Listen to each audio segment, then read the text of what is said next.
to EduTap, and the scheme that we are going to cover today under the government scheme session is PM Mudra scheme.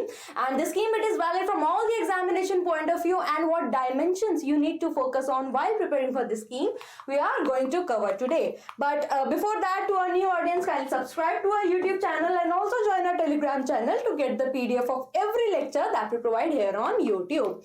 Right. See, if we talk about the conditions in India, the big corporates, it's very easy for them to take loans. Why? Because they have collateral. What is collateral? See, while you go to take a loan, you have to have some asset that is equal to the amount of loan that you want to take. That is as a security. That if for once you are not able to give back the loan, at least the bank would have that asset to cover up all the losses. Now what happened? We are here in under this Mudra Yojana, PM Mudra Yojana. We are specifically talking about the micro enterprises. All right. Wait, let me write it down.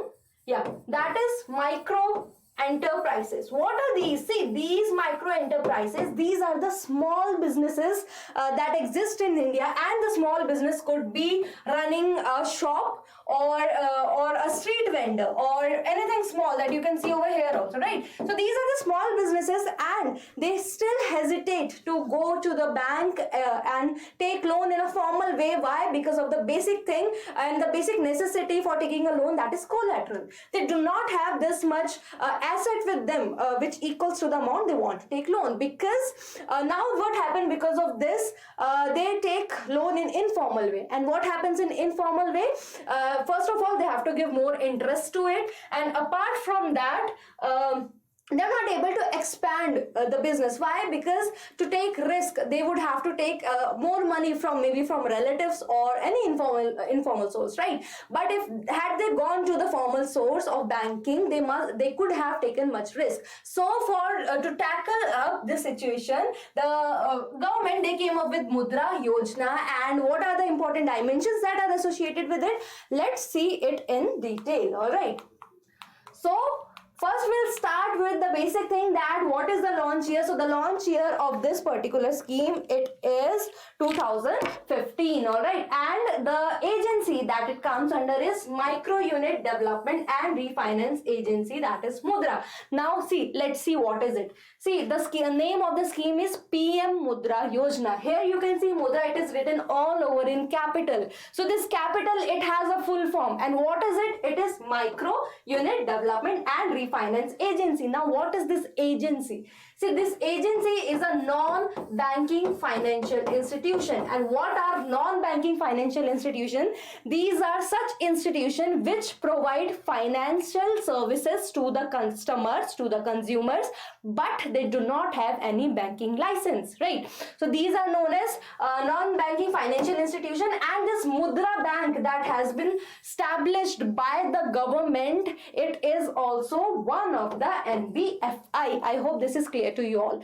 Now what happens, this Mudra Bank, it does not directly give the loan to the consumer, but what it does, it provide them in an you can say they provide the loan whatever is needed to the other financial institutions. They could be from micro financial institution or cooperative banks, and then the consumer, they take the loan indirectly from the Mudra Bank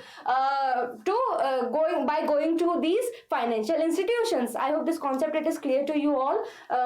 Now we'll move ahead and we'll look at the what is the aim. So why this scheme was launched? So basically that is to provide funding to the non-corporate small business sector. As I said before, see what will happen if this small business, they would grow, they would expand. That is going to definitely help in our GDP growth, right? And that is what the aim of the government is also, to have to give that funding to them, so that the small businesses, they flourish and our GDP, it increase, right?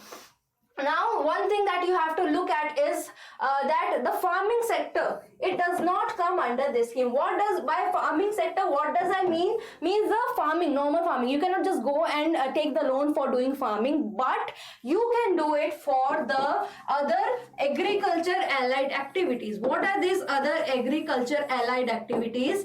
The best example of this could be dairying.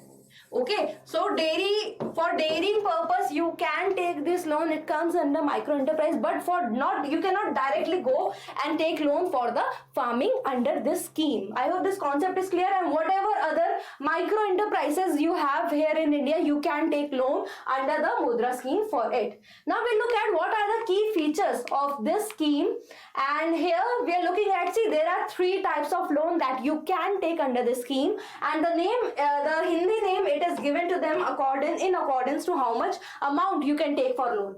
The first one is the Shishu loan. See, the word Shishu in Hindi means, it is a Hindi word which English translation would be a kid, a baby, right? So here you can take loan up to 50,000. So what you have to do, you have to go to any microfinance institution. You have to tell them that you want to take a Mudra loan, and then you have to specify that you want to take a Shishu loan. So what does it mean? That the loan which I want to take, it is something up to 50,000, right?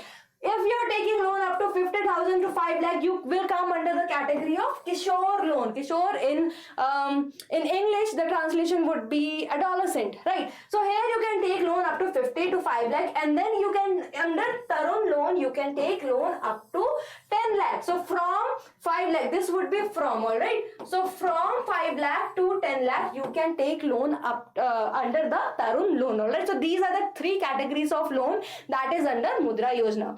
Now we'll look at what are the objectives of this particular scheme that we are studying. Alright, the first one is to lay down policy guidelines for finance micro small enterprises. As I already said, for the big corporates, they have the easy way of taking the loans, but for the micro and small enterprises, there is nothing like such, and that is why this Mudra agency or the bank, it was developed by the government for the same purpose. Next is to get all microfinance institution registered and regulate the same. So every microfinance institution which provide such facilities to the micro enterprises, they would be clubbed under one. Next is to help small business grow. All right, so it means if you already have established a business, so you can still take loan to expand it and develop their enterprises further.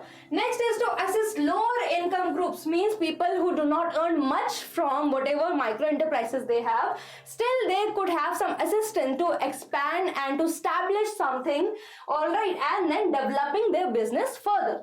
Next is to help set up responsible financial practices in order to prevent over borrowing from lower income enterprises. Responsible financial practice means something that is formal. Informal borrowing and lending, it is not a good practice, and that is why to have a responsible financial practice, this particular Yojana, that is going to play a major role.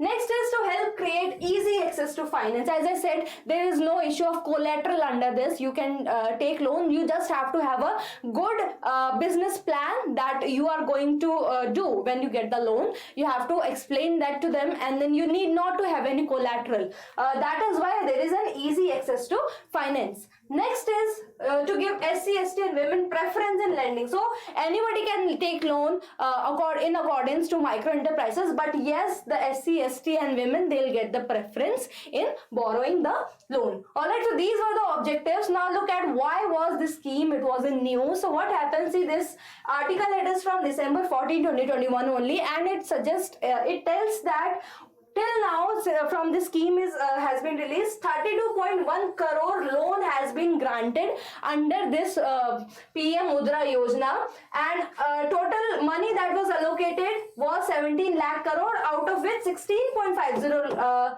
crore has been disbursed under this scheme. All right, so basically this gives a data till now how much loans have been given, 32.11 crore, and then of how many total was 17 lakh crore, out of which 16.50 has been given under this particular scheme. I hope this is clear to you all. So we'll have a quick revision. So what was the launch year? It was 2015, and the agency, it was the Mudra Bank that we have studied. Next was the aim, so that was to help or assist the micro enterprises, small business, so that they can flourish, right? And do remember, farming, it does not come under it, but agriculture allied activities that are grown from agriculture, for example dairy, that surely comes under it, right? Then we talked about features. So there are three types of loans, that is Shishu, right? Then we have Kishore, we have Tarun, right? And after that we looked at the objectives, that is in simple way, that is have to have better finance